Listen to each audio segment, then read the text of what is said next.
Okay अब जो हम अपना नेक्स्ट चैप्टर स्टार्ट करने वाले हैं वो अपना नेक्स्ट चैप्टर जो है वो रहेगा बेनामी ट्रांजैक्शंस एंड प्रोहिबिशन एक्ट। देखो यहाँ पे जो हमें चैप्टर देखना है उसमें जो हमें ट्रांजैक्शन देखने हैं वो ट्रांजैक्शन क्या है, बेनामी। मतलब ऐसे ट्रांजैक्शंस हैं जहाँ पे बेनामी क्या होता है, नाम नहीं है। इसका मतलब कोई ऐसा पर्सन है जो कि ट्रांजैक्शन कर रहा है पर वो ट्रांजैक्शन जिसके नाम पे हो रहा है वो ट्रांजैक्शन उसके नाम पे नहीं होना चाहिए।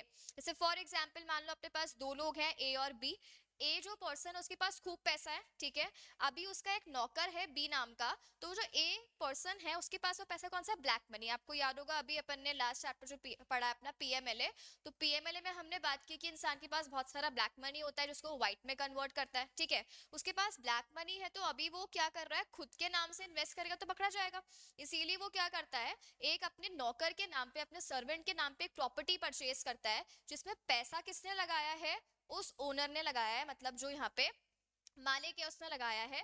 पर यहाँ पे वो जो प्रॉपर्टी का रजिस्ट्रेशन करवाएगा तो वो किसके नाम पे करवाएगा, उसके सर्वेंट के नाम पे। तो ऐसी प्रॉपर्टी को हम बोलते हैं बेनामी प्रॉपर्टी। इसका मतलब एक्चुअली जो बेनिफिट लेगा पर्सन, वो बेनिफिट कौन लेगा, जो हम कह सकते हैं यहाँ पे पैसा लगा रहा है, मतलब वो मालिक।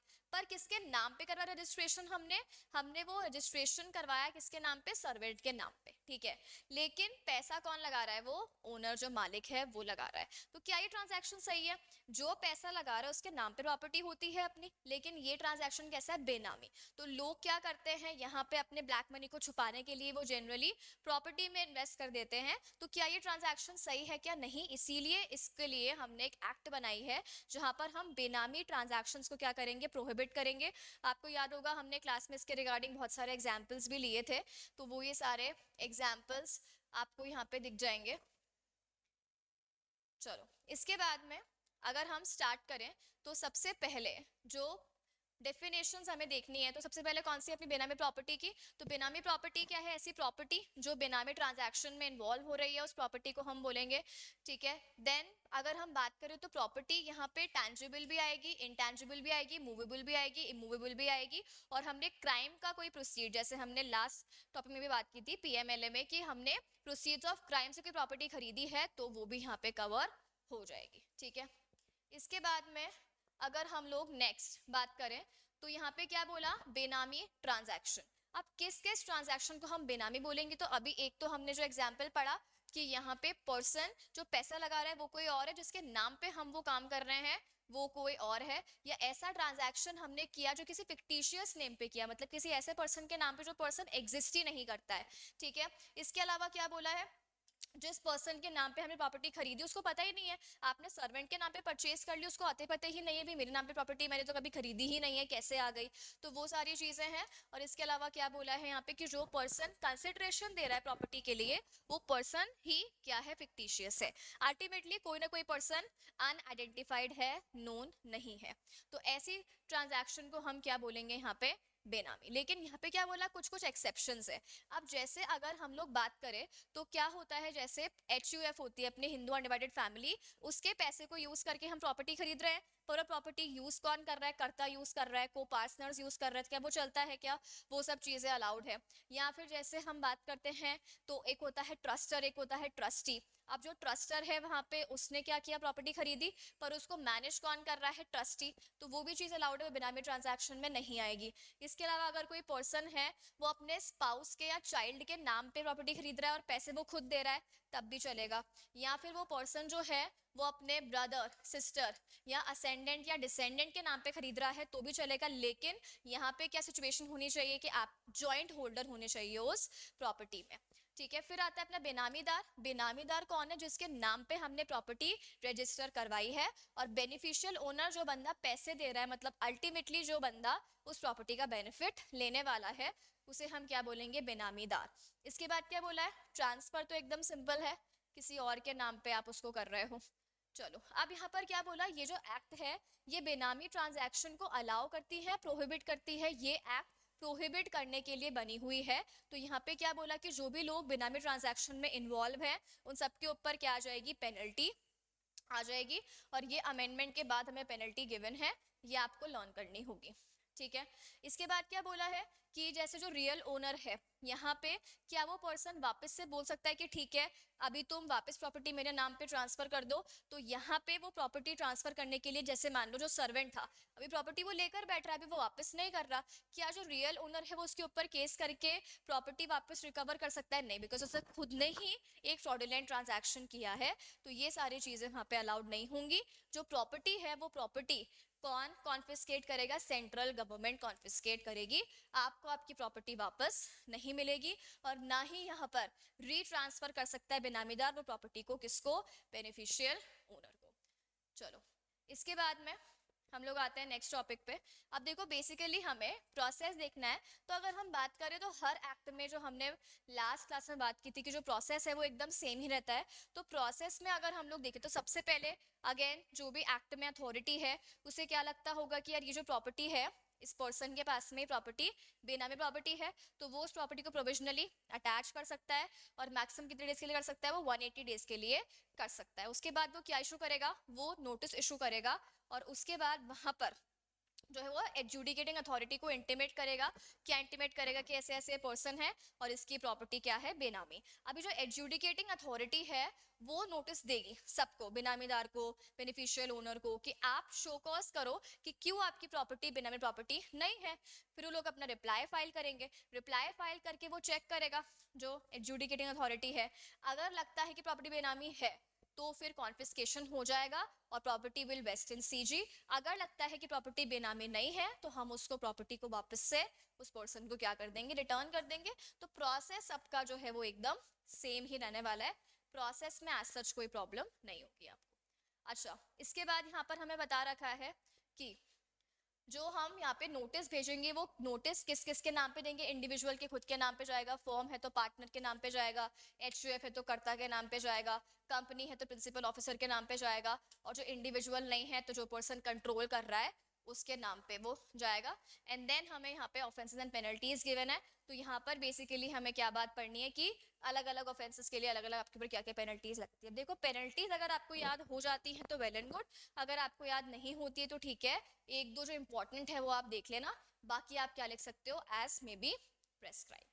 चलो अभी हम अपना नेक्स्ट चैप्टर जो स्टार्ट करने वाले हैं, अब हम स्टार्ट करने वाले हैं जो फेमा वाले चैप्टर्स हैं, वो पोर्शन हम लोग स्टार्ट करने वाले हैं। देखो पहले ओल्ड सिलेबस में जो अपने फेमा और उसके सारे चैप्टर्स है वो पूरा पोर्शन 40 मार्क्स का था। अभी वो सब हट गया, जैसा हमने डिस्कस किया था फर्स्ट क्लास में, कि अभी आपका पूरा जो है वो कितने मार्क्स का हो गया? 60 मार्क्स का हो गया पार्ट ए, और उसमें फेमा भी है और जो रिमेनिंग चैप्टर्स हैं वो सब भी एक ही साथ है। तो अभी अल्टायरली जो आपका फेमा है वो 40 मार्क्स का पोर्शन कवर नहीं करता है, लेकिन स्टिल उसमें कुछ कुछ अभी भी चीजें ऐसी है जो इंपॉर्टेंट है, तो वो अभी हम यहाँ पर कवर करने वाले हैं। ठीक है, तो सबसे पहले जो अपना फर्स्ट मेन चैप्टर है हम वो कवर करने वाले हैं, फॉरेन एक्सचेंज मैनेजमेंट एक्ट। अच्छा आपको पता होगा फेमा से पहले अपने पास कौन सी एक्ट अवेलेबल थी? फेरा, फॉरेन एक्सचेंज रेगुलेशन एक्ट। और अभी अपने पास कौन सी एक्ट है? FEMA, foreign exchange management act. अभी हम कंट्रोल नहीं कर रहे हैं, अभी हम रेगुलेट नहीं कर रहे हैं, अभी हम सिर्फ क्या कर रहे हैं? मैनेज। देखो बिकॉज अपना क्या आया था? एलपीजी। तो हम क्या कर रहे हैं? फॉरेन के साथ ट्रांजैक्शन ग्लोबलाइजेशन को बढ़ाना चाह रहे हैं, एंड फेरा उसके अगेंस्ट में था। तो इसीलिए हमें प्रमोट करना है, हमें सिर्फ मैनेज करना है, कंट्रोल वगैरह हमें नहीं करना है। तो बेसिकली फेमा क्यों बना है? आप फॉरेन के साथ जो भी ट्रांजैक्शन करते हो और उसमें जो भी फॉरेन एक्सचेंज की डीलिंग होती है उसको हम क्या करें? इनफ्लो आउटफ्लो जो भी हो रहा है वो सब चीज़ों को हम क्या कर पाए? मैनेज कर पाए। इसके लिए हमें पूरी की पूरी जो ये एक्ट है वो पढ़नी है। अब देखो सबसे पहले यहाँ पे जो फेमा वाली एक्ट है, अगर हम उसकी बात करें तो फेमा में जितने भी सारे ट्रांजैक्शंस हैं, क्या वो पर्सन कोई ट्रांजैक्शन जैसे एक्सपोर्ट कर रहा है, इंपोर्ट कर रहा है, बाहर कोई बिजनेस चालू कर रहा है, बाहर का बंदा कोई इंडिया में बिजनेस चालू कर रहा है, हम बाहर शेयर्स खरीद रहे हैं, कुछ भी ट्रांजैक्शन अगर आप आउटसाइड कंट्री के साथ करते हो तो उस केस में क्या बोला है कि क्या हम डायरेक्टली वो काम कर सकते हैं? क्या आप डायरेक्ट मनी ट्रांसफर कर सकते हो? नहीं, आपको किसके थ्रू काम करना होगा? Authorise person. ऑथोराइज पर्सन जो है जिनको आरबीआई ने अथॉरिटी दी है कि आप फेमा के ट्रांजैक्शंस को क्या करवाओगे? फैसिलिटेट करवाओगे। अब ऑथोराइज पर्सन में एक तो कौन आते हैं? ऑथोराइज डीलर जो अपने एडी कैटेगरी बैंक्स होते हैं, वो सब यहाँ पे आ जाते हैं। मनी चेंजर्स जो होते हैं वो आ जाते हैं। इसके अलावा ऑफशोर बैंकिंग यूनिट्स वगैरह जो होते हैं वो यहाँ पर कवर हो जाएंगे डील करने के लिए। फिर हमें गिवन है डेफिनेशन ऑफ पीआरआई। पीआरआई क्या होता है?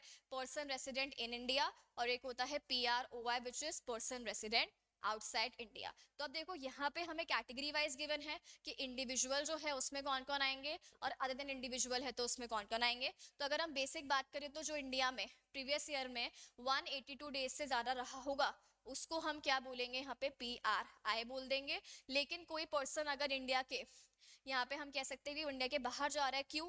एम्प्लॉयमेंट करने के लिए, बिजनेस के लिए या एनी अदर अनसर्टेन पीरियड के लिए, किसी पर्पस के लिए बाहर जा रहा है, तब उस पर्सन को हम पीआरआई कंसिडर नहीं करेंगे। पर कोई पर्सन इंडिया में आ रहा है ये सारे काम करने के लिए तो हम उसको पीआरआई कंसिडर कर लेंगे। फिर क्या बोला है? अगर कोई पर्सन या बॉडी कॉर्पोरेट है जो कि इंडिया में इनकॉर्पोरेशन हुआ है इसका, तो उसे भी हम क्या बोल देंगे? पीआरआई बोल देंगे। अच्छा, कोई पीआरओआई की ऑफिस, ब्रांच या एजेंसी इंडिया में है तो उसे पीआरआई बोल देंगे। और क्या बोला? पीआरआई है और उसकी ऑफिस, ब्रांच या एजेंसी इंडिया के बाहर है, पर है किसकी? पीआरआई की, तो उसे भी हम क्या बोल देंगे? यहाँ पे पीआरआई। आपको याद होगा हमने क्लास में प्रॉपर एग्जाम्पल के साथ इसको कवर किया था। फिर आते हैं, इंपॉर्टेंट टॉपिक है नेक्स्ट है अपने, दो टाइप के ट्रांजैक्शंस होते हैं। एक अपने कौन से होते हैं? करंट अकाउंट ट्रांजैक्शंस, और एक कौन से होते हैं? Capital account transaction. अगर हम बात करें ऐसे ट्रांजैक्शन जो असेट या लाइबिलिटीज को इम्पैक्ट कर रहे हैं, तो वो ट्रांजैक्शन किस में आ जाएंगे? अपने कैपिटल अकाउंट ट्रांजैक्शन में। और उनके अलावा जो भी हैं, जो डे टू डे बिजनेस वाले हैं, जो असेट या लाइबिलिटी को इम्पैक्ट नहीं करते हैं, वो किस में आ जाएंगे? करंट अकाउंट ट्रांजैक्शन में आ जाएंगे। जैसे फॉर एग्जाम्पल अगर हमने बाहर से लोन लिया, लोन इम्पैक्ट कर रहा है लाइबिलिटी, कैपिटल। लोन के ऊपर इंटरेस्ट है, इंटरेस्ट किस में आ जाएगा? करंट अकाउंट ट्रांजैक्शन में यहाँ पे आ जाएगा। ओके, अब देखो बेसिकली अगर हम स्टार्ट करें सेक्शंस, तो सेक्शन 5 किसका है? अपने करंट अकाउंट ट्रांजैक्शन का। डेफिनेशन हम ऑलरेडी ऊपर देख चुके हैं। अब सेक्शन 5 के रिगार्डिंग हमें यहाँ पे तीन चीजें पढ़नी है। एक तो क्या बोला? कुछ करंट अकाउंट ट्रांजैक्शन है जो शेड्यूल 1 में गिवन है हमें, वो ट्रांजैक्शंस क्या है? प्रोहाइबिटेड है। दैट मीन्स आप उन ट्रांजैक्शंस में एंटर कर सकते हो क्या? नहीं कर सकते, अलाउड नहीं है। सेकंड क्या बोला? ऐसे कुछ ट्रांजैक्शंस हैं जिनको करने से पहले आपको गवर्नमेंट की सीजी की अप्रूवल चाहिए होगी। और कुछ ट्रांजैक्शंस ऐसे हैं जो अगर लिमिट को एक्सीड करते हैं तो आपको आरबीआई की क्या चाहिए होगी? अप्रूवल चाहिए होगी। ठीक है, इसके अलावा यहाँ पे हमें दो टॉपिक्स देखने हैं और ये दोनों ही काफी इंपॉर्टेंट है। तो सबसे पहले अगर हम लोग बात करें तो प्रोहिबिटेड ट्रांजैक्शन कौन कौन से हैं, हमने क्लास में डिटेल में बात की थी। अभी आप यहाँ पे जो कीवर्ड्स हैं उनको मार्क करते चलो। फर्स्ट क्या बोला? Remittance out of lottery. देखो लॉटरी, या हम कह सकते हैं ये जो रेसिंग वगैरह होता है जहाँ पे मेहनत नहीं है ना, वो सब चीजें वैसे भी क्या कर रखी हैं? प्रोहिबिट कर रखी हैं। रेसिंग या ये सब हो गया, लॉटरी टिकट्स वगैरह हो गया, वो सारी चीजें। इसके अलावा football pool, prescribe magazine, commission on exports हो गया, payment of commission under the rupee state credit scheme, ये सब हमने क्लास में डिटेल में बात की थी। अभी हमें बस नाम नाम देखना है। इसके बाद क्या बोला? कॉल बैक सर्विस, आपको याद हो तो यहाँ पे जो इंटरमीडियरी का काम करता है हमने वो एग्जाम्पल लिया था। देन यहाँ पे क्या बोला कि ये सब जो भी ट्रांजैक्शंस हैं, ये सब ट्रांजैक्शन प्रोहिबिटेड हैं, क्या आप इनमें एंटर कर सकते हो? क्या आप इनमें एंटर नहीं कर सकते हो। इसके बाद क्या बोला है यहाँ पे? अगर हम बात करें थर्ड पॉइंट की, तो आपको कुछ ट्रांजैक्शंस के लिए प्रायर क्या चाहिए? आरबीआई का अप्रूवल चाहिए। देखो अगर हम बात करें इंडिविजुअल्स के लिए, तो हमें इंडिविजुअल्स में लिमिट गिवन है। अगर आप कोई भी ट्रांजैक्शन कर रहे हो और आपकी लिमिट कितनी है? $2.5 लाख। अप टू 2.5 लाख करते हो तो कोई प्रॉब्लम नहीं है। 2.5 लाख से एक्सीडिंग कोई ट्रांजैक्शन करते हो तो आपको प्रायर आरबीआई की अप्रूवल लेनी पड़ेगी। ठीक है, और इसके अलावा आपको याद हो तो हमने एक टॉपिक है एलआरएस, लिबरलाइज रेमिटेंस स्कीम, जो कि इंडिविजुअल्स के लिए है, तो वो भी सेम ही बात करता है। तो आपको याद होगा हमने बात की कि दोनों को हमें कंबाइन करके यहाँ पे एक ही साथ पढ़ लेना है कि अब कौन कौन से ट्रांजैक्शन में हमें परमिशन गिवन है। तो क्या क्या बोला? जैसे प्राइवेट विजिट्स है, वही है। अप टू 2.5 लाख करते हो तो अप्रूवल चाहिए क्या? नहीं चाहिए। और एक्सीडिंग करते हो तो अप्रूवल चाहिए क्या? बिल्कुल। तो ये सारे क्या है? लिबरलाइज रेमिटेंस स्कीम, मतलब इतना आपके ऊपर लिबर्टी दे दी कि आप अगर अप टू द लिमिट करते हो इंडिविजुअल के लिए तो वो कर सकता है, कोई प्रॉब्लम उसकी नहीं है। हमने कोई गिफ्ट या डोनेशन दिया, हम बाहर गए एम्प्लॉयमेंट वगैरह पर्पसेस के लिए, अगेन इमिग्रेशन, आप बाहर सेटल होने के लिए गए हो, उसके लिए आपको बिगिनिंग में कोई खर्चा वगैरह चाहिए, या फिर आपके बाहर कौन रहते हैं, रिलेटिव्स रहते हैं, उनका खर्चा पानी आपको निकालना है उसको, या फिर हम कह सकते हैं कोई बिजनेस ट्रिप के पर्पस के लिए आप बाहर जाते हो, या बाहर मेडिकल ट्रीटमेंट के लिए पैसा खर्च कर रहे हो, ठीक है। तो ये सारी चीज़ें, या फिर स्टूडेंट्स को हम दे रहे हैं फैसिलिटीज़ कि वो बाहर स्टडीज़ वगैरह करने के लिए जाते हैं, तो उनको बिगिनिंग में अगेन पैसे की रिक्वायरमेंट होती है। तो इन सब के लिए ही क्या बोला कि अप टू 2.5 लाख की लिमिट, अगर आप इसके विद इन काम करते हो तो प्रायर अप्रूवल की जरूरत नहीं है, इसको एक्सीड करके काम करोगे तो अगेन आपको प्रायर अप्रूवल की रिक्वायरमेंट पड़ जाएगी। इसके बाद क्या बोला, अभी ऊपर जो भी हमने बात की वो किसके लिए थी, इंडिविजुअल्स के लिए थी। अभी हम किसकी बात कर रहे हैं, फॉर अदर देन इंडिविजुअल। तो क्या बोला, again with in the limit करोगे तो अप्रूवल नहीं चाहिए, एक्सेस द लिमिट करोगे तो क्या आपको अप्रूवल चाहिए होगा क्या, बिल्कुल। तो फर्स्ट पॉइंट क्या बोला, अगर आप क्या दे रहे हो, डोनेशन। फर्स्ट क्या है, किसके लिए, for creation of chairs. Chairs यहाँ पे क्या है कि आप जो सीट्स वगैरह अरेंज कर रहे हो बाहर लोगों के लिए, मतलब पोजीशन, ये इंस्टीट्यूट में इस बच्चे के लिए जैसे हमने एक एजुकेशनल पोजीशन सिक्योर करनी है उसके लिए। इसके अलावा हमने कोई कंट्रीब्यूशन दिया, कोई फंड वगैरह चला रहे हैं इंस्टीट्यूट्स, उनके लिए कंट्रीब्यूशन दिया, या हमने यहाँ पे टेक्निकल इंस्टीट्यूशन कोई है उसको कोई कंट्रीब्यूशन दिया है। अब देखो यहाँ पे आपको हर किसी के लिए लिमिट गिवन है, अगर आप इस लिमिट के विद इन काम करते हो तो अप्रूवल नहीं लेना है, इस लिमिट को आप एक्सीड करते हो तो आपको अप्रूवल लेना है। लिमिट क्या है, 1% of foreign exchange earnings during the 3 preceding financial year, या फिर $5 million which ever is less. तो आपकी लिमिट्स याद करनी होंगी, विद इन काम करोगे तो अप्रूवल मत लो, एक्सीडिंग में काम करोगे तो अप्रूवल लेना पड़ेगा। इसके बाद क्या बोला है कि आपका कोई एजेंट है और वो जो एजेंट है आप उसको क्या पे कर रहे हो, कमीशन पेमेंट कर रहे हो। तो अगर आप उसको कमीशन पे करते हो, क्यों, क्योंकि वो आपके फ्लैट्स वगैरह बिकवा रहा है कहाँ पे, इंडिया में, तो आप उसको कमीशन पे करते हो। अगेन लिमिट है 25,000 की और 5% of remittance whichever is higher. Next, कोई कंसल्टेंसी वगैरह है तो इंफ्रा वाले प्रोजेक्ट के लिए है तो उसकी लिमिट कितनी है, 10 मिलियन, और अगर अदर है तो उसकी है 1। तो ये अगेन विद इन करोगे तो अप्रूवल की जरूरत नहीं है। इसके अलावा हमने प्री इनकॉर्पोरेशन एक्सपेंसेस कोई किए हैं, उसका हम बाहर अभी रियम्बर्समेंट कर रहे हैं, तो उसके रियम्बर्समेंट के लिए भी अगेन आपके पास लिमिट है। आपने इन दोनों में से जो भी हायर लिमिट है वहां तक काम किया तब कोई प्रॉब्लम नहीं है, एक्सीडिंग करोगे तो प्रायर आरबीआई का अप्रूवल चाहिए होगा। तो सेक्शन 5 अपना हो गया। अभी आते हैं हम लोग नेक्स्ट पे, अपना नेक्स्ट क्या, सेक्शन नंबर 6। सेक्शन 6 किसके रिगार्डिंग बात करता है, कैपिटल अकाउंट ट्रांजैक्शन। तो अब देखो यहाँ पे क्या बोला है कि आरबीआई जो है वो यहाँ पे कुछ ट्रांजैक्शन को परमिट कर रही है, मतलब परमिसेबल कैपिटल अकाउंट ट्रांजैक्शन, और कुछ ट्रांजैक्शंस ऐसे हैं जहाँ पे लिमिट्स लगा दी कि आप विद इन द लिमिट ही कर सकते हो, या इसके एक्सीडिंग करोगे तो पहले हमसे पूछ लेना एंड ऑल ऑफ दैट, तो वो सब लिमिट्स वगैरह इम्पोज करती। तो अब अगर हम यहाँ पर बात करें तो सबसे पहले क्या बोला है, परमिसेबल कैपिटल अकाउंट ट्रांजैक्शन कौन कौन से हैं। हम देखो कुछ ट्रांजैक्शन परमिसेबल है पीआरआई के लिए, पीआरआई कौन है, अपना पर्सन रेसिडेंट इन इंडिया, और कुछ ट्रांजैक्शन परमिसेबल है किसके लिए, पीआरओआई के लिए, ये कौन है, पर्सन रेसिडेंट आउटसाइड इंडिया, कुछ भी अलग नहीं है। पीआरआई अगर आपको याद है तो उसका जैसे आपको ऑपोजिट करना है, उल्टा कर लोगे तो आपका क्या हो जाएगा, पीआरओआई। तो एक याद कर लो, आपका काम एक में ही हो जाएगा।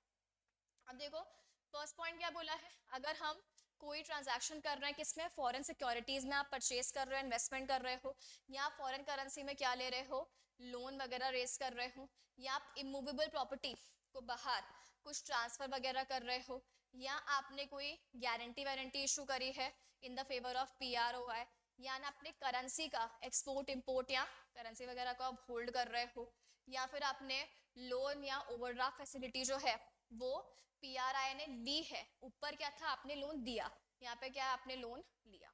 इसके बाद आपका फॉरेन करेंसी का अकाउंट मेंटेन है इंडिया में या इंडिया के बाहर, सब करेंसी मेंटेन कर रहे हो, आप इंश्योरेंस पॉलिसी ले रहे हो इंडिया के बाहर वाले इंश्योरेंस कंपनीज से, ठीक है। तो ये सारी चीजें हैं। या फिर आपके कैपिटल असेट्स हैं, उसको बेच के जो पैसा आया आप उसको बाहर रेमिट कर रहे हो, तो ये सब काम है बेसिकली जो आपके असेट या लाइबिलिटीज को इम्पैक्ट कर रहे हैं, ठीक है। तो यहाँ पे ये सब किस में आ जाएंगे, कैपिटल अकाउंट, या फिर आपने कोई डेरिवेटिव ट्रांजैक्शन किया तो वो भी यहाँ पे कवर हो जाएगा। तो ये सारे कौन से हैं, परमिसेबल। अब जस्ट इनका उल्टा, जैसे हमने बाहर इन्वेस्टमेंट किया था, अभी बाहर वाला यहाँ पे इन्वेस्टमेंट करेगा, बाहर वाले को हम लोन देंगे, तो जस्ट उसका उल्टा कर लेना, वो सब किस में आ जाएगा, PROI, that is person resident outside India, ठीक है। तो ये हमें यहाँ पे ध्यान रखना है। चलो। अभी हम लोग आते हैं नेक्स्ट पे। अब देखो क्या बोला है यहाँ पे, प्रोहाइबिटेड। तो पीआरआई में तो ऐसा कुछ नहीं है कि आप एडी कैटेगरी बैंक से अगेन ले सकते हो, कितना, अप टू $2.5। अगेन वही सेम लिमिट है, कोई प्रॉब्लम आपकी नहीं आएगी। और अगर आप 2.5 को एक्सीड करते हो तो आपकी अगेन लिमिट्स वगैरह प्रिस्क्राइब्ड है, वो लिमिट्स मानकर आप ले सकते हो। लेकिन यहाँ पे दिक्कत किसकी आती है, पीआरओआई, मतलब बाहर वाला कोई पर्सन है और अगर वो इंडिया में इन्वेस्टमेंट करना चाहता है, किसमें, कंपनी में या पार्टनरशिप में या किसी अदरवाइज एंटिटी में, तो उसको बैन है ये सब चीजें। किसमें नहीं कर सकता, चिट फंड में नहीं कर सकता, निजी कंपनी में नहीं कर सकता, एग्रीकल्चर या प्लांटेशन एक्टिविटीज में नहीं कर सकता, फार्म हाउस वगैरह का कंस्ट्रक्शन या रियल एस्टेट एक्टिविटीज या ट्रांसफरेबल डेवलपमेंट राइट्स, इन सब में अलाउड नहीं है। मतलब हम कह सकते हैं ये सारे सेक्टर्स कैसे हैं, प्रोहाइबिटेड सेक्टर्स है। लेकिन जो अपना पॉइंट है रियल एस्टेट वाला, देखो रियल एस्टेट में आपको कुछ एक्सेप्शन दिए। अगर आप बाहर से इंडिया में आके और कुछ डेवलपमेंट का काम करते हो तो हमें कोई दिक्कत नहीं, बिकॉज आपकी वजह से हमारी कंट्री का डेवलपमेंट हो रहा है। तो अगर आप क्या करते हो, development of towns, construction of roads या ब्रिजेस या फिर रेजिडेंशियल या कमर्शियल प्रेमाइसेस, तो आप कंस्ट्रक्शन वगैरह कर रहे हो, उसकी वजह से हमारा क्या होगा, डेवलपमेंट। तो ये हमने अलाउ कर दिया और इसको हमने क्या बोला कि ये सब एक्टिविटीज रियल एस्टेट में नहीं आएंगे, मतलब ये अलाउड है। नॉर्मली इसके अलावा और कुछ बिजनेस वगैरह करना अलाउड नहीं है। ठीक है, इसके बाद क्या बोला है, अपने 3 टर्म्स है। देखो रियलाइज मतलब आपने कोई सर्विस दी या गुड्स वगैरह दिए तभी आपको पैसे मिलने चाहिए। पैसे अगर मान लो बाहर मिल गए तो उसको रिपैट्रिएट करो वापस से, मतलब ट्रांसफर करो अपनी कंट्री में, उसको हम क्या बोलते हैं, रिपैट्रिएट। और अगर आपके पास फॉरेन करेंसी है इंडिया में तो आप क्या करोगे, उसको चेंज करवाओ, मतलब करेंसी को सरेंडर करो और किस में कन्वर्ट कराओ, आईएनआर, इंडियन रुपीस में। ठीक है, तो पहले तो आपकी ड्यूटी बनती है कि आप क्या करो, रियलाइज करवाओ यहाँ पे। फिर क्या बोला है, उसको क्या करवाओ, रिपैट्रिएट करवाओ। और उसको या तो आप क्या करो, एडी कैटेगरी बैंक को दो कि वो उसको कन्वर्ट करके दे। ठीक है, या फिर क्या बोला, अपने बैंक में उसको होल्ड करके रख लो, या आपकी कोई लाइबिलिटी वगैरह है फॉरेन की तो उस पैसे को यूज करके वो लाइबिलिटी का डिस्चार्ज करो।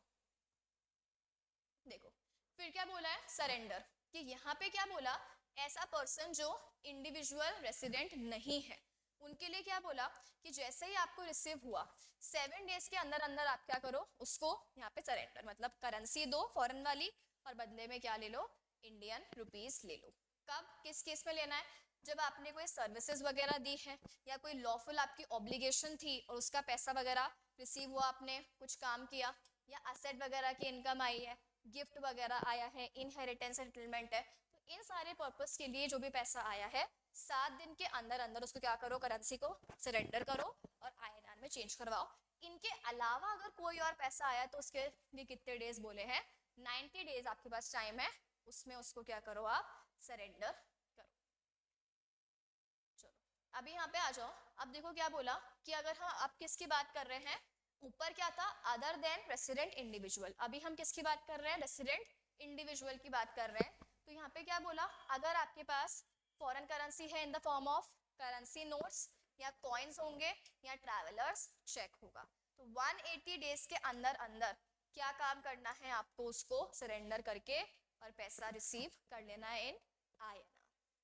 फिर क्या बोला है, अब रेमिटेंसेस ऑफ एसेट, कि अभी जो असेट वगैरह है अगेन हम उसको क्या कर रहे हैं, रेमिट कर रहे हैं, ट्रांसफर कर रहे हैं। अब यहाँ पर हमें एक तो पढ़ना है ऐसे पर्सन के लिए जो एनआरआई या पर्सन ऑफ इंडियन ओरिजिन नहीं है, और एक किसका पढ़ना है जो एनआरआई या पर्सन ऑफ इंडियन ओरिजिन है, तो उसके केस में पढ़ना है। तो फर्स्ट वाला हमने क्या बोला है, यहाँ पे डेफिनेशन है तो आप देख लेना।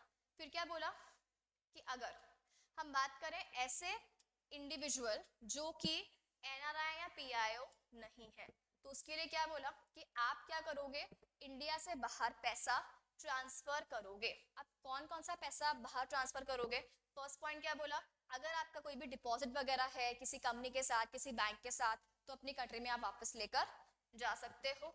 इसके अलावा आपका भी पीएफ का पैसा, सुपर एनुएशन रिटायरमेंट बेनिफिट है, ये भी आप बाहर लेकर जा सकते हो। इसके अलावा इंडिया में आपकी कोई प्रॉपर्टी है, शेयर्स हैं, सिक्योरिटीज हैं, उसको आपने सेल किया होगा तो उसका भी पैसा आप बाहर लेकर जा सकते हो। ठीक है, इसके अलावा क्या बोला है यहाँ पे कि अगर हम कोई भी रेमिटेंस वगैरह कर रहे हैं, जैसे कोई पर्सन रिटायर्ड है तो वो भी रेमिट कर सकता है जो अपना पैसा है, कोई इनहेरिटेंस में उसको सामान मिला तो उसको भी हम क्या कर सकते हैं, रेमिटेंस कर सकते हैं।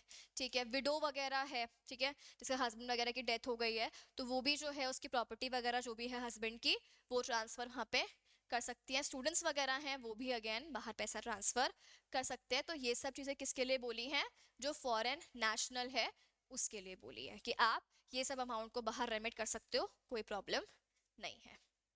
अभी किसके लिए बोला कि अगर कोई कौन है, एनआरआई या पीआईओ है, अभी ऊपर क्या था, एनआरआई या पीआईओ नहीं थे, अभी किसके लिए बोला, जो एनआरआई या पीआईओ है तो उसके लिए क्या बोला कि एडी कैटेगरी बैंक अलाउ तो कर देगी, लेकिन यहाँ पे कितना बोला, अप टू $1 मिलियन लिमिट याद रखनी है हमें पर फाइनेंशियल ईयर, ये वो वहां पे कर देगी। अब देखो कौन कौन सा पैसा है, जो पैसा हमारे एनआरओ अकाउंट में मेंटेन है, नॉन रेजिडेंट ऑर्डिनरी अकाउंट। इसके अलावा क्या बोला, अगर कोई हमने असेट्स कैसे अक्वायर किए हैं, कोई सेटलमेंट से अक्वायर किए हैं, जैसे हमने मान लो पेरेंट्स ने, रिलेटिव्स ने कोई सेटलमेंट किया, उससे कोई असेट वगैरह हमारे पास में आए हैं, तो वो सारी चीजें हैं। ठीक है, तो ये सब चीजें, या फिर क्या हो गया यहाँ पे रेमिटेंस जो है, अगर आप इंस्टॉलमेंट में कर रहे हो तो क्या बोला, सारी की सारी इंस्टॉलमेंट किसके थ्रू होनी चाहिए, सेम ही एडी कैटेगरी मतलब जो बैंक है उसकी सेम ही बैंक से आपको करनी है, सेम ही ब्रांच से। अभी क्या बोला है यहाँ पे, कंपनी, देखो कंपनीज वगैरह हैं, जैसे कोई बाहर की कंपनी है, अभी उसका इंडिया में आके वाइंडिंग अप वगैरह हो रहा है, तो जो भी एक्स्ट्रा पैसा बचा है वो भी तो बाहर वापस लेकर जा सकती है ना, तो वो भी पैसा बाहर क्या किया जा सकता है, यहाँ पे रेमिट किया जा सकता है। तो अगर आप में लिक्विडेशन में हो या वॉलेंट्री वाइंडिंग अप हो रहा है तो आप पैसा बाहर लेकर जा सकते हो, लेकिन कब लेके जा सकते हो, जब इंडिया में सारी लाइबिलिटीज आपने पेमेंट कर दिया है। इसके अलावा winding up provision of companies act के अकॉर्डेंस में हुआ है और कोई भी आपके ऊपर इंडिया में केस वेस पेंडिंग नहीं चल रहा है, तभी आप लेकर जा सकते हो वापस से। और इसके बाद क्या बोला कि अगर कोई ब्रांच ऑफिस है या लाइसेंस ऑफिस है किसी फॉरेन कंपनी का इंडिया में, तो उसके केस में भी रेमिटेंस वगैरह किया जा सकता है, बट सेम ही चीज़ है यहाँ पे, असेट लाइबिलिटी नहीं होनी चाहिए, कंप्लायंस होना चाहिए, वही सारी बेसिक बेसिक चीज़ें, कोई भी लीगल प्रोसीडिंग इंडिया में पेंडिंग नहीं होने चाहिए, एंड कंपनीज एक्ट के साथ आपने सारा कंप्लायंस किया होना चाहिए। ओके, इसके बाद आ जाओ यहाँ पे, अब क्या बोला है next topic, possession and retention of foreign currency या फॉरेन कॉइन्स। अगर किसी पर्सन के पास में कोई फॉरेन करेंसी है या फॉरेन कॉइन्स है तो क्या वो उसको पजेस या रिटेन करके रख सकता है। तो देखो क्या बोला, ऑथोराइज पर्सन है तो उनके पास तो अथॉरिटी है, तो उनके पास में कितने भी रह सकते हैं विदाउट एनी लिमिट, कोई प्रॉब्लम नहीं है। फिर क्या बोला, अगर हम फॉरेन कॉइन्स की बात कर रहे हैं तो आप फॉरेन कॉइन्स कितने भी मेंटेन, जैसे लोगों को शौक भी तो होता है ना कॉइन्स मेंटेन करने का, तो फॉरेन कॉइन्स की अगर हम बात करें तो उनके ऊपर कोई लिमिट नहीं है। पर अगर हम करेंसी नोट की बात करें, ट्रैवलर्स चेक की बात करें, तो कितना बोला, इसमें ना एमसीक्यू बन सकता है, नॉट एक्सीडिंग यूएसडी 2000 और इट्स इक्विवेलेंट, इतना ही आप अपने पास होल्ड करके रख सकते हो, इससे एक्सेस में आपकी होल्डिंग नहीं होनी चाहिए। चलो, इसके बाद में नेक्स्ट आता है, अगर हम बात करें किसकी, एक्विजिशन या transfer of immovable property in India. तो इमूवेबल प्रॉपर्टी अगर कोई एक्वायर करना चाहता है तो उसके लिए क्या क्या प्रोविजन है, तो क्या बोला, अगर कोई पर्सन रेसिडेंट है इंडिया के बाहर का, वो इंडिया में होल्ड करना चाहता है, ओन करना चाहता है, या उसको इनहेरिटेंस से मिली है ट्रांसफर करना चाहता है, तो क्या बोला है यहाँ पे, अगर वो प्रॉपर्टी उसको कैसे मिली होगी, या तो जब मिली जब वो क्या था, इंडिया में रेसिडेंट था, या फिर उसको किससे, पीआरआई से इनहेरिटेंस, कोई उसका फैमिली वाला होगा पीआरआई और उससे उसको क्या मिली है, इनहेरिटेंस में मिली है। और उस केसेस में अगर उस जो प्रॉपर्टी है उसको होल्ड कर रहा है, ओन कर रहा है या ट्रांसफर कर रहा है, तो उस केस में यहाँ पे अलाउड है। सबसे पहले क्या बोला है, अगर हम किसके बारे में बात कर रहे हैं, अगर ये अक्वायर या ट्रांसफर कौन करना चाहता है, यहाँ पे एनआरआई या फिर ओसीआई ओवरसीज कॉर्पोरेट सिटीजन जो है वो करना चाहता है, तो इस केस में क्या बोला यहाँ पे, वो कर सकता है, लेकिन किस किस में अगेन आपको ऑथराइजेशन नहीं है। फर्स्ट क्या बोला, एग्रीकल्चर लैंड में नहीं कर सकते, प्लांटेशन और फार्म हाउस, इसको याद कर लो एपीएफ, तो एपीएफ में नहीं कर सकते हो आप, मतलब ये वाली प्रॉपर्टी अलाउड नहीं है। इसके अलावा बाकी सारी प्रॉपर्टीज में आप कर सकते हो, वो कोई प्रॉब्लम नहीं है। फिर क्या बोला, गिफ्ट वगैरह भी अगर आपको मिला है तो भी ठीक है, पर वो कौन सा नहीं होना चाहिए, एपीएफ वाला गिफ्ट नहीं होना चाहिए। या फिर आपने कोई इनहेरिटेंस किया है तब कोई प्रॉब्लम नहीं है, तब यहाँ पे चल जाएगा। इसके बाद में आप किसका आता है यहाँ पे कि कोई एनआरआई या ओसीआई, अभी ऊपर क्या था वो नहीं है, अभी यहाँ पे एनआरआई या वो ओसीआई है। क्या बोला यहाँ पे कि अगर वो पेमेंट वगैरह करना चाहता है तो वो पेमेंट कर सकता है, अगेन कैसे, इनवर्ड रेमिटेंस से, मतलब बाहर से कोई पैसा मंगवा दिया थ्रू नॉर्मल बैंकिंग चैनल। इसके अलावा क्या बोला कि अगर कोई स्पाउस है किसका, एनआरआई या ओसीआई का, तो एक ऐसा पर्सन है जो खुद तो एनआरआई या ओसीआई नहीं है पर वो क्या है, इनका स्पाउस है, हस्बैंड है या वाइफ है, तो उस केस में क्या बोला यहाँ पे कि वो जॉइंटली अक्वायर कर सकता है। क्या कर सकता है वो, जॉइंटली यहाँ पे अक्वायर कर सकता है, ठीक है, साथ में मिलकर। जब कुछ लोग ये होते हैं कि वो चीटिंग करते हैं कि भाई आपकी जो मैरिज है वो बस ऐसे बुक्स में या हमने होता है ना बिगिनिंग में, ठीक है, शो कर दी, प्रॉपर्टी खरीद ली जॉइंट नेम पे, फिर 1 महीने बाद डाइवोर्स कर लिया, नहीं, कम से कम आपकी मैरिज कितने साल तक रजिस्टर होनी चाहिए, 2 साल, ताकि हम ये जान पाए कि अच्छा फेक मैरिज तो यहाँ पे नहीं। चलो अब एक बार इस टॉपिक पे आ जाओ। अगर हम बात करें तो अगर कोई एक्विजिशन किया है किसका, इमूवेबल प्रॉपर्टी, और वो एक्विजिशन किसने करा है, फॉरेन एम्बेसीज या फॉरेन के डिप्लोमेट्स वगैरह हो गए, तो अगर वो इंडिया में कोई प्रॉपर्टी का क्या करना चाहते हैं, एक्विजिशन वगैरह करना चाहते हैं, प्रॉपर्टी कौन सी है, इमूवेबल प्रॉपर्टी है, तो क्या वो कर सकते हैं। कंडीशन देखो इनके ऊपर क्या है, सबसे पहले क्या बोला कि यहाँ पे वो कर तो सकते हैं, लेकिन अगेन किसको हटा दो भाई, एग्रीकल्चर को हटा दो, प्लांटेशन को हटा दो और फार्म हाउस। तो ये जो तीनों हैं, तीनों को तो वैसे भी एक्सक्लूड करने के लिए बोल रहा है स्टार्टिंग से। पहली बात क्या बोली, आपको गवर्नमेंट ऑफ इंडिया की जो मिनिस्ट्री है एक्सटर्नल अफेयर्स वाली, उससे अप्रूवल लेना पड़ेगा। इसके बाद क्या बोला, जो कंसिडरेशन है, अगेन वो कैसे पेमेंट करोगे, थ्रू नॉर्मल बैंकिंग चैनल्स, बाहर से आप पैसा मंगवा लो और आप पेमेंट कर सकते हो, ठीक है। अच्छा, इसके बाद क्या बोला, अगर हम किसकी बात कर रहे हैं, किसी ब्रांच या ऑफिस की बात कर रहे हैं जो किसी बाहर वाली कंपनी का है और वो इंडिया में ब्रांच या ऑफिस ओपन करना चाहती है, और वो उस ब्रांच या ऑफिस के पर्पस के लिए इंडिया में चाहती है क्योंकि प्रॉपर्टी वगैरह को अक्वायर करे, तो उस केस में यहाँ पे बोला है कि अगर वो उस एक्टिविटी के लिए नेसेसरी है तो फिर हम उसको परमिशन यहाँ पे दे सकते हैं। तो आपको बस क्या करना होगा, आरबीआई के पास क्या फाइल करना होगा, एक डिक्लेरेशन फाइल करना होगा कि ऐसे ऐसे हमारा ये बिजनेस है और हमें प्रॉपर्टी वगैरह की रिक्वायरमेंट क्यों है, और ये आपको कब करना है, जब भी आपने एक्वायर किया उसके 90 डेज में आपको ये फाइलिंग कर लेनी। अच्छा, इसके बाद बेसिक टॉपिक आया है export of goods and services. तो अगर आप एक्सपोर्ट वगैरह करना चाहते हो अपने गुड्स का, तो जो भी वैल्यू वगैरह है वो आपको पहले ही डिटेल दे देनी है आरबीआई को कि अच्छा इतनी हमारी एक्सपेक्टेड वैल्यू। पर कभी कभी क्या होता है कि वैल्यू पहले से आपको पता नहीं होती है, मार्केट फ्लक्चुएशन वगैरह जो है वो होते रहते हैं। तो अगर मार्केट के रेट फ्लक्चुएट हो रही है या आपको पहले से नॉलेज नहीं है उस चीज के बारे में, तो फिर आप एक एक्सपेक्टेड वैल्यू बता सकते हो कि अच्छा इतनी वैल्यू हम एक्सपेक्ट कर रहे हैं, पर ये वैल्यू है जो यहाँ पे फिक्स वैल्यू नहीं, ठीक है। और फिर बेसिकली वही बोला कि आपको यहाँ पे आरबीआई को क्या फाइल करना है, एक डिक्लेरेशन फाइल करना। चलो अब और नेक्स्ट सेक्शन पे। नेक्स्ट बेसिकली हमें किसके बारे में बताया हुआ, ऑथोराइज पर्सन। हम मीनिंग पहले ही पढ़कर आ चुके हैं कि इसमें ऑथोराइज डीलर आता है, अपने ऑफशोर बैंकिंग यूनिट्स आ जाते हैं एंड मनी चेंजर्स आ जाते हैं। तो क्या बोला, अगर कोई पर्सन है जो कि चाहता है कि वो ऑथोराइज पर्सन बने, तो ऑथोराइज पर्सन डिक्लेयर होने के लिए सबसे पहले वो क्या लगाएगा, एप्लीकेशन लगाएगा। किसको लगाएगा एप्लीकेशन, आरबीआई को, और फिर आरबीआई उसको अप्रूवल देगी। आरबीआई के अप्रूवल के बाद ही that person can act as authorise person. अगर अगेन कोई उल्टा काम किया या आरबीआई को लगता है पब्लिक इंटरेस्ट में ये जो है वो सही नहीं है, तो वो किसी पर्सन का जिसको हमने पहले ऑथोराइजेशन दिया था, क्या हम वो ऑथोराइजेशन को रिवोक भी कर सकते हैं, क्या एब्सोल्युटली आप उसको रिवोक भी कर सकते हो, ठीक है। फिर बेसिकली यहाँ पे हमें क्या बताया हुआ है, पावर ऑफ बैंक्स, कि यहाँ पे आरबीआई जो है वो इस सिचुएशन में जो ऑथोराइज पर्सन है उनके ऊपर क्या क्या पावर्स एक्सेस कर सकते हैं। फॉर एग्जांपल वो उनको बोल सकती है कि जो भी आपके बुक्स वगैरह रिकॉर्ड्स वगैरह हैं वो अब हमें टाइम टाइम चेक करवाओ, इंस्पेक्शन कर सकती है, इन्फॉर्मेशन मांग सकती है। तो ये सब बेसिक बेसिक चीजें हैं कि वो इंस्पेक्ट कर लेगी और एपी की ड्यूटी बनती है कि वो सब कुछ सबमिट करे।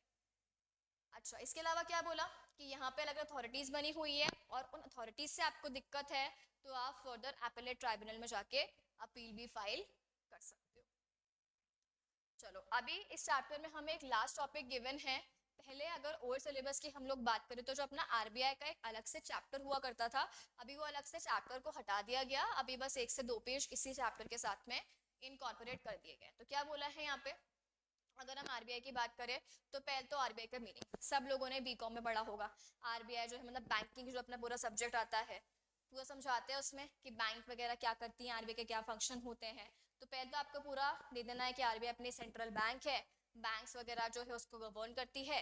It is banker to the government, banker to the banks, lender of last resort, ठीक है। इसके अलावा पूरे जो कंट्री है उसका मॉनेटरी सिस्टम हैंडल करती है, repo rate, reverse repo rate. तो ये सारे के सारे उसके क्या आ जाएंगे, फंक्शंस आ जाएंगे। तो ये हम अपनी लैंग्वेज में भी ऑटोमेटिकली लिख सकते हैं सारे उसके फंक्शंस, ठीक है। इशू करना, करेंसी वगैरह, ये सारी चीजें। फिर हमें आरबीआई का पूरा क्या गिवन है, ऑर्गेनाइजेशनल स्ट्रक्चर, कि इसमें ये जो सारे के सारे लोग हैं लाइन वाइज ये यहाँ पे आरबीआई में इंक्लूड होते हैं। तो ये आपको पूरा अगेन लर्न करना होगा, ठीक है। सो विद दिस अपना जो फेमा का फर्स्ट चैप्टर है वो यहाँ पे होता है कंप्लीट। चलो, अभी एक चैप्टर हम और स्टार्ट कर लेते हैं जो अपना ओडीआई का चैप्टर है। देखो, अब अगर हम लोग बात करें तो हमें दो टर्म्स देखने हैं बेसिकली। एक क्या होता है अपना एफडीआई और एक अपना टर्म क्या होता है ओडीआई। अगर हम लोग एफडीआई की बात करें तो एफडीआई क्या होता है अपना फॉरेन डायरेक्ट इन्वेस्टमेंट, और अगर हम बात करें ओडीआई तो ओडीआई क्या होता है अपना ओवरसीज डायरेक्ट इन्वेस्टमेंट। देखो, फॉरेन डायरेक्ट इन्वेस्टमेंट मतलब अगर कोई पर्सन जो फॉरेन का है और वो इंडिया में आके इन्वेस्ट कर रहा है तो उसे हम क्या बोलेंगे, फॉरेन डायरेक्ट इन्वेस्टमेंट। इसका अलग से चैप्टर है जो हम बाद में पढ़ेंगे। अभी जो हम चैप्टर पढ़ रहे हैं वो कौन सा, ओडीआई मतलब ओवरसीज डायरेक्ट इन्वेस्टमेंट। इंडिया का कोई पर्सन बाहर जाकर इन्वेस्ट कर रहा है तो उसे हम क्या बोलेंगे, ओवरसीज डायरेक्ट इन्वेस्टमेंट, ठीक है।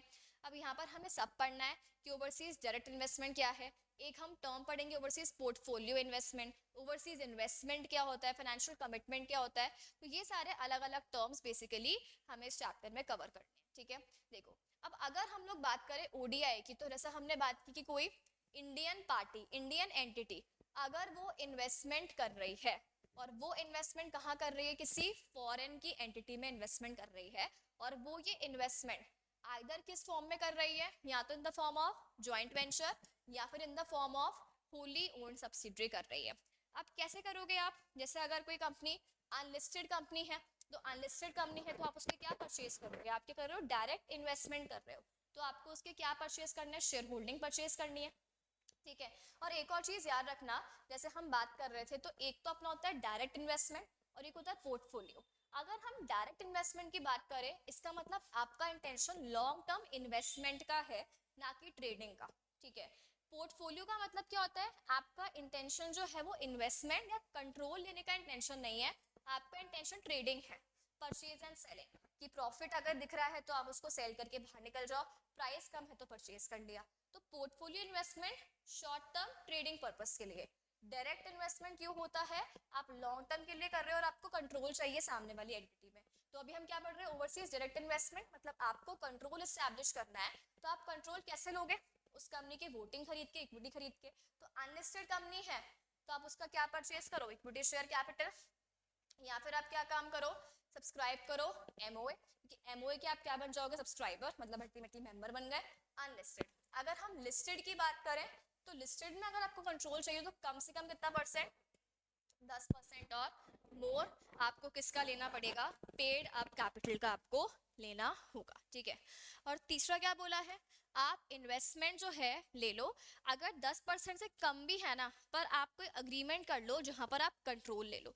आपको याद होगा अपन होल्डिंग सब्सिडी पढ़ते हैं कंपनीज एक्ट में, वहां पर भी था ना, तो परसेंटेज ले लो किसकी, वोटिंग पावर की, या कंट्रोल ले लो। तो यहाँ पर भी क्या बोला, अपना इंटेंशन किससे, कंट्रोल मिलना चाहिए आपको डायरेक्ट इन्वेस्टमेंट के लिए, ठीक है।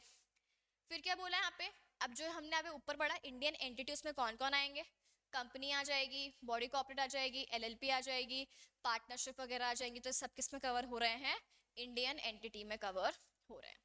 फिर हमने बात कर ली पोर्टफोलियो, तो यहाँ पे आपका इंटेंशन ट्रेडिंग पर्पस का होता है। अच्छा, अभी तो हम पढ़ रहे थे ओवरसीज जो है वो डायरेक्ट इन्वेस्टमेंट। अगर हम बात करें ओवरसीज इन्वेस्टमेंट, तो आप जरूरी नहीं है ना कि आप सिर्फ इक्विटी में करो, डायरेक्ट कर रहे हो मतलब आप इक्विटी में कर रहे हो। अगर आप किस वहाँ पे इक्विटी में ना करके आप वहाँ पे लोन वगैरह में करना चाहते हो, जैसे लाइक आप सामने वाले को बोरोइंग्स देना चाहते हो, ठीक है, तो आपने वहाँ पे सामने डेट दिया या और कुछ तरीके से आपने सिक्योरिटीज वगैरह जो है वहाँ पे इन्वेस्टमेंट लगाया, तो वो सब के सब चीज़ें किस में आ जाती हैं, ओवरसीज इन्वेस्टमेंट में आ जाती है। मतलब अल्टीमेटली हम अभी क्या पढ़ने वाले हैं, फाइनेंशियल कमिटमेंट भी आगे पढ़ने वाले हैं। देखो मीनिंग ऑफ फाइनेंशियल कमिटमेंट, तो अगर हम फाइनेंशियल कमिटमेंट की बात करें तो इसमें क्या क्या चीज़ें यहाँ पे कवर होती हैं। तो सबसे पहले तो क्या बोला, इक्विटी शेयर्स। अगर कोई कंपनी है बाहर, तो जैसे हमने पढ़ा होली और सब्सिडरी आप बना सकते हो क्या, एब्सोल्युटली। इसका मतलब 100% इक्विटी शेयर्स सामने वाली कंपनी के परचेज कर सकते हो। इसके अलावा क्या आप 100% कंपल्सरीली कन्वर्टेबल प्रेफरेंस शेयर्स लोगे तो वो अल्टीमेटली किस में कन्वर्ट हो जाएंगे, इनटू इक्विटी, वो भी परचेज कर सकते हो, बिल्कुल। क्या आप सामने वाले को लोन भी दे सकते हो, पूरा का पूरा लोन भी दे सकते हो, कोई प्रॉब्लम नहीं है। क्या आप बैंक गारंटी भी दिलवा सकते हो क्या, जैसे इंडिया वाली बैंक से आपने गारंटी दिलवा दी, ठीक है। इसके अलावा आपने खुद अपने नाम से गारंटी दे दी कि अगर बाहर वाली जो एंटिटी है वो पेमेंट नहीं करेगी तो हम उसके बिहाफ पर पेमेंट कर देंगे। लेकिन परफॉर्मेंस गारंटी क्या है कि अगर सामने वाली कंपनी काम नहीं करेगी तो उसके बिहाफ पे हम काम कर देंगे। तो परफॉर्मेंस गारंटी कभी भी 100% नहीं होगी। परफॉर्मेंस गारंटी की परसेंटेज कितनी है, 50, बाकी सबकी परसेंटेज कितनी है, 100। आपको याद होगा हमने क्लास में पूरा एग्जाम्पल लेकर इसको सॉल्व किया था। अगेन अब यहाँ पे क्या बोला, अगर आपको इन्वेस्टमेंट करना है तो आपके पास दो रूट्स हैं। ऑटोमेटिक रूट में आपको हर बार आरबीआई की प्रायर अप्रूवल नहीं चाहिए होती है, वो वहाँ पे ऑटोमेटिकली अलाउड है। बस आपको यहाँ पे इंटीमेशन देनी होती है, ईडी कैटेगरी बैंक के थ्रू ये सारा काम करना होता है। अप्रूवल रूट में पहले आप ईडी कैटेगरी बैंक को बताओगे, ईडी कैटेगरी बैंक आगे आरबीआई से परमिशन लेगा, आरबीआई परमिशन देगा, ईडी कैटेगरी बैंक आपको इंटीमेट करेगा, ठीक है। चलो तो यहाँ पे वही सारी चीजें बता रखी है प्रोसीजर की। तो अगर हम यहाँ पे शॉर्ट में समझे तो देखो सबसे पहले क्या बोला, वो पर्सन जिसको बाहर क्या करना है, फाइनेंशियल कमिटमेंट। अगर उसको फाइनेंशियल कमिटमेंट करना है तो उसको एक फॉर्म लेना होगा, कौन सा, फॉर्म एफसी। और जो भी डॉक्यूमेंट्स वगैरह हैं वो सब क्या करने होंगे, मेंटेन करके। किसको वो फॉरवर्ड करेगा, ईडी कैटेगरी बैंक को फॉरवर्ड करेगा। ईडी कैटेगरी जो बैंक है वो उसको रिकॉर्ड करेगा कहाँ पे, जो है पे जो ऑनलाइन आपका डिवीजन है, तो ऑनलाइन इन्वेस्टमेंट डिवीजन में वो पूरी को रिकॉर्ड करेगा। ट्रांजैक्शन एक नंबर जनरेट होगा, दैट्स इट। और आप वो ट्रांजैक्शन जो है वो ट्रांजैक्शन कर पाओगे। तो अगर हम बात करें ऑटोमेटिक रूट की तो यहाँ पर इतना सही है। आरबीआई को हम अलग से अप्रूवल के लिए नहीं बोलते हैं, पर अगर मान लो इसी में अप्रूवल रूट होता ना, तो अभी ये एडी कैटेगरी बैंक क्या करती, ये उस एप्लीकेशन को फॉरवर्ड करती, किसको फॉरवर्ड करती, आरबीआई को फॉरवर्ड करती अलोंग विथ डॉक्यूमेंट्स।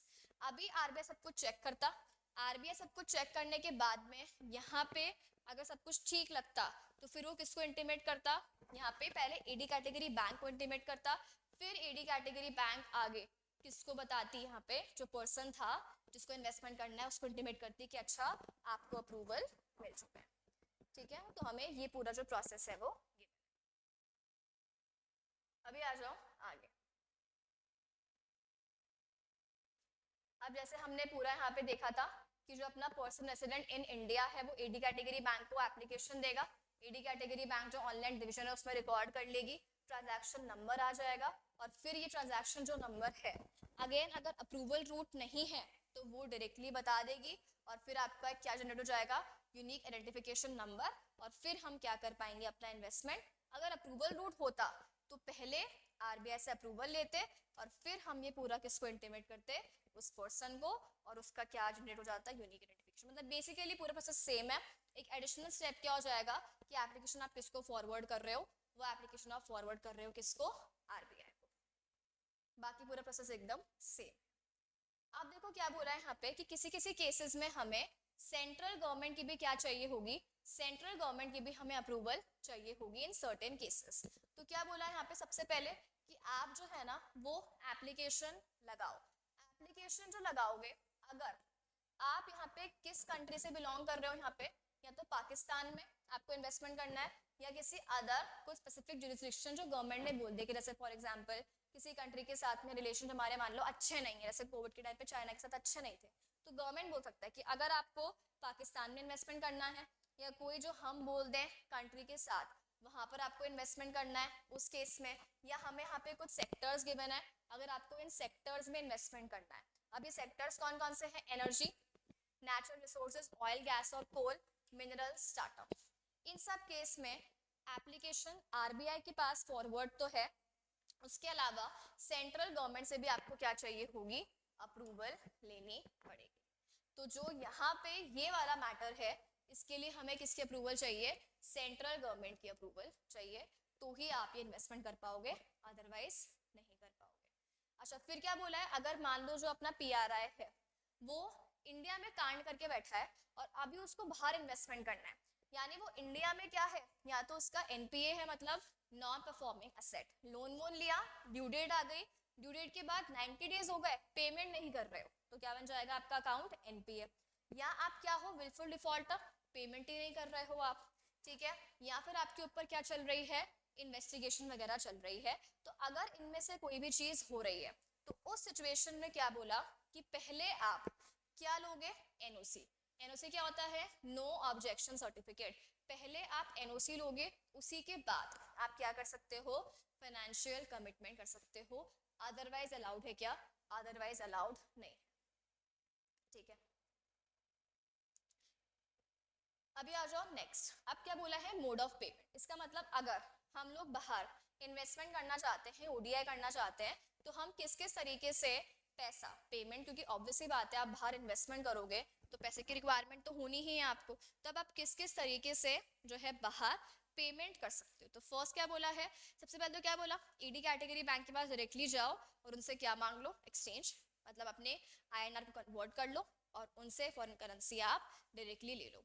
सेकंड क्या बोला है? एक्सपोर्ट क्या कर लो? कैपिटल। देखो एक्सपोर्ट क्या है? आपका रेवेन्यू एक तरीके से। तो आपका एक्सपोर्ट से जो पैसा आया वो पैसे को आप इंडिया में वापस लेकर आओगे। बेटर है आप उसी पैसे को क्या कर लो? कैपिटल में चेंज कर लो, मतलब एक्सपोर्ट के पैसे से ही आप इन्वेस्टमेंट कर लो। इसके बाद क्या बोला है यहाँ पे कि आपके पास, आपने बाहर से ईसवी मतलब लोन वोन लिया होगा तो वो आपके पास पैसा होगा, या फिर हम कह सकते हैं फॉरेन करेंसी कन्वर्टेबल बॉन्ड्स, आपने बाहर बॉन्ड्स वगैरह इशू किए होंगे, उससे पैसा आया होगा, उससे आप इन्वेस्टमेंट कर सकते हो। शेयर्स का स्वैप भी कर सकते हो, मतलब अपने शेयर्स के बदले सामने वाले के आपने शेयर्स क्या करे? परचेज कर लिए। या फिर हमने एडीआर या जीडीआर इशू किया, उसके बदले हमने करे। या अपना EEFC exchange earners foreign currency account है, उसके थ्रू हमने जो पैसा था उस अकाउंट में, वो अकाउंट से हमने पैसा लेके बाहर इन्वेस्ट किया। या एडीआर जीडीआर से जो पैसा आया उसको हमने डायरेक्टली, देखो ऊपर तो क्या था कि आपने इन्वेस्टमेंट किया, बदले में अपने एडीआर या जीडीआर इशू कर दिए। सेकेंड वाले में क्या बोला है, मतलब लास्ट वाले में एडीआर जीडीआर कहीं इशू करे, पैसा आया, पैसे को इन्वेस्ट किया, ऊपर डायरेक्टली एडीआर जीडीआर का इशू कर दिया, ठीक है। चलो, इसके बाद में अपना नेक्स्ट आता है कि अब हमें लिमिट्स गिवन है कि अगर आपको ऑटोमेटिक रूट में करना है तो कितने लिमिट के विद इन, ऑटोमेटिक रूट से है, अगर आप इस लिमिट के विद इन करते हो तो आपको परमिशन नहीं लेनी है। क्या बोला? दोनों लिमिट ध्यान रखनी है। तो पहली लिमिट क्या बोली है? आपका जो कमिटमेंट है वो कितना होगा? Up to $1 billion. कितना है? $1 बिलियन। इतना अगर है तो अप्रूवल नहीं लेना है, लेकिन एक और कंडीशन ध्यान रखनी है कि जो आपका टोटल कमिटमेंट है, टोटल कमिटमेंट कितना ओवरऑल पूरा मिलाकर, मतलब हर एक आपने एंटिटी में जो किया कमिटमेंट, वो it shall not exceed 400% of net. तो आपको एक तो ये लिमिट ध्यान रखनी है पर transaction in a financial year, ठीक है। और एक आपको क्या ध्यान रखना है? 400%। ये भी ध्यान रखना है, ये भी ध्यान रखना, दोनों में से एक भी लिमिट एक्सीड हुई तो आपको क्या करना होगा? यहाँ पे प्रायर अप्रूवल, मतलब आप किस रूट में आ जाओगे? अप्रूवल रूट में आप आ जाओगे। तो एक क्या बोला? 1 बिलियन और इक्वलेंट, और सेकंड क्या बोला? 400% ऑफ यहाँ पे नेटवर्थ। तो ये हमें ध्यान रखना है। अच्छा, इसके बाद क्या बोला? एक्सेप्शन है, अगर फाइनेंशियल कमिटमेंट कौन कर रहे हैं? गवर्नमेंट के, महारत्ना या मिनी रत्ना वगैरह हो गया, सब्सिडरीज वगैरह हो गई, इनके लिए कोई भी लिमिट एप्लीकेबल नहीं। फिर क्या बोला? अगर हम ओडीआई कर रहे हैं किस सेक्टर में?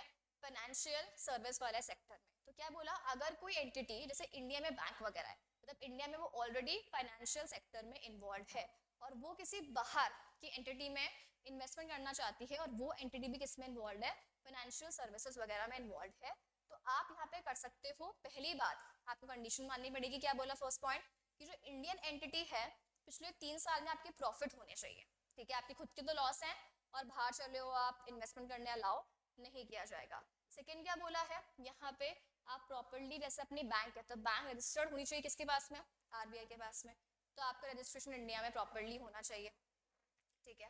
तो इसके बाद क्या बोला है कि जो भी अगर बाहर कोई अप्रूवल चाहिए तो बाहरी रेगुलेटर से भी आपने प्रॉपर अप्रूवल्स वगैरह लिए हुए होने चाहिए।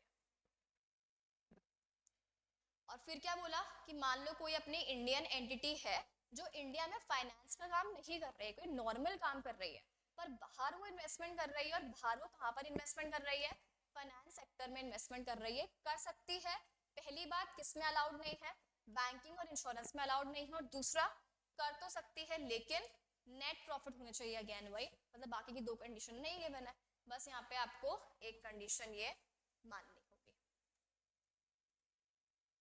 चलो, और एक ये देख लो, अगर हम बात करें कि अगर हम लोग ओवरसीज इन्वेस्टमेंट कर रहे हैं किसमें, आईएफएससी, देखो आईएफएससी क्या होता है, national financial service corporation, India में ही होता है पर स्टैब्लिश किससे किया है, बाहर वालों ने। तो अगर आप उसमें इन्वेस्टमेंट कर रहे हो तो पहले तो आप क्या ले लो, यहाँ पे अपना जो फाइनेंशियल सेक्टर रेगुलेटर है उससे आप अप्रूवल ले लो, फिर आप कर सकते हो। इसके अलावा क्या बोला है यहाँ पे कि जो अपनी एंटिटी है वो कर तो सकती है, लेकिन यहाँ पे क्या बोला कि फाइनेंशियल जो यहाँ पे एंटिटी जिसमें हम इन्वेस्टमेंट करने वाले हैं, आप कर तो सकते हो, लेकिन अगर कंडीशन फुलफिल नहीं की आपने तो फिर आप बैंकिंग और इंश्योरेंस में नहीं कर पाओगे, ठीक है। इसके बाद क्या बोला है यहाँ पे कि जो इन्वेस्टमेंट व्हीकल वगैरह होते हैं, अब इन्वेस्टमेंट व्हीकल उनका तो काम ही क्या होता है, इन्वेस्टमेंट करना, तो वहां पर कोई प्रॉब्लम नहीं है, वहां पे आप पोर्टफोलियो इन्वेस्टमेंट वगैरह सब कुछ कर सकते हो, ठीक है। तो बेसिकली क्या बोला, कर तो सकते हो लेकिन एक्सेप्शन का याद रख लेना, बैंकिंग एंड इंश्योरेंस वगैरह को एक्सेप्शन में डाल दिया गया है अगर आप खुद फाइनेंशियल एक्टिविटी में नहीं हो। अगर आप कोई नॉर्मल एक्टिविटी में हो और फिर भी आपको करना है इसमें, कर लो, कोई प्रॉब्लम नहीं है, पर बैंकिंग और इंश्योरेंस में आप नहीं कर पाओगे, बाकी जैसे है तो आप उसमें कर पाओगे, ठीक है। चलो, तो अपना ये ओडीआई वाला चैप्टर भी होता है। अभी इसके अलावा जो अपने चैप्टर जैसे एफडीआई वगैरह चैप्टर है वो हम देखेंगे। एक हम लोग देखेंगे यहाँ पे जो अपना चैप्टर है FCRA, foreign contribution regulation act, तो ऐसे भी 1-2 चैप्टर्स और हैं जो अभी हम यहाँ पे फेमा वाले जो रिलेटेड चैप्टर्स हैं उनको कवर